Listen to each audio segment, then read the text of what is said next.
തകരാറുകൾ പരിഹരിക്കാത്ത ബസ്സുകൾ നിരത്തുകളിൽ തുടർച്ചയായി അപകടമുണ്ടാക്കുന്ന പശ്ചാത്തലത്തിൽ വാഹന തകരാർ പരിഹാര രജിസ്റ്റർ KSRTC നിർബന്ധമാക്കുന്നു. സാങ്കേതിക തകരാറുകളുള്ള ബസ്സുകൾ അപകടങ്ങളൊന്നും ഉണ്ടാക്കുന്നില്ലെന്ന് ഉറപ്പിക്കാനാണ് നടപടി. കൃത്യമായ അറ്റകുറ്റപ്പണികൾ നടത്താത്ത നൂറുകണക്കിന് KSRTC ബസ്സുകളാണ് ഇപ്പോഴും നിരത്തുകളിൽ ഓടുന്നത്. അന്തർ സംസ്ഥാന സർവീസുകൾക്ക് പോലും ഇത്തരം ബസ്സുകൾ നൽകാറുണ്ടെന്ന് പരാതി ഉയരുന്നുണ്ട്. ഇത്തരം ബസ്സുകൾ നിരത്തുകളിൽ അപകടങ്ങളിൽ പെടുന്നതും നിലവിൽ പതിവാണ്.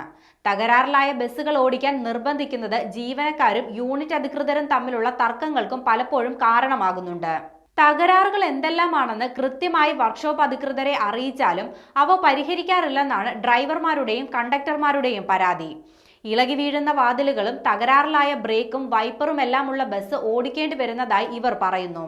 സ്പെയർ പാർട്സും വർക്ക്ഷോപ്പുകളിൽ വേണ്ടത്ര സൗകര്യങ്ങളും ജീവനക്കാരും ഇല്ലാത്തതാണ് അറ്റകുറ്റപ്പണികൾ കൃത്യമായി നിർവഹിക്കാൻ കഴിയാത്തതിന് കാരണമായി മെക്കാനിക്കൽ വിഭാഗം അധികൃതർ ചൂണ്ടിക്കാട്ടുന്നത്. വേണ്ടവിധം അറ്റകുറ്റപ്പണി നടത്താനാകാത്തത് മൂലം പല ബസ്സുകളും സർവീസിനിടെ വഴിയിലാകാറുണ്ട്. ഇത് വരുമാന നഷ്ടത്തിനും ഇടയാക്കുന്നുണ്ട്. ഇതിന് പരിഹാരം കാണാനാണ് പുതിയ നടപടി. ജീവനക്കാർ അറിയിക്കുന്ന തകരാറുകൾ പരിശോധിച്ച് ബസ്സുകളുടെ അറ്റകുറ്റപ്പണിയിൽ കൂടുതൽ ശ്രദ്ധ വെക്കാനുള്ള നിർദ്ദേശമാണ് ഇപ്പോൾ നൽകിയിട്ടുള്ളത്. തകരാറുകൾ പരിഹരിച്ചെന്ന് രേഖപ്പെടുത്താൻ വാഹന തകരാർ പരിഹാര രജിസ്റ്റർ ഡിപ്പോകളിൽ നിർബന്ധമാക്കിയിട്ടുണ്ട്. തകരാറുകൾ പൂർണ്ണമായും പരിഹരിച്ചെന്ന് വെഹിക്കിൾ സൂപ്പർവൈസർമാർ ഉറപ്പുവരുത്തണം. ഗ്യാരേജ് അധികാരിയും യൂണിറ്റ് അധികാരിയും തുടർ പരിശോധനകൾ നടത്തുകയും വേണം.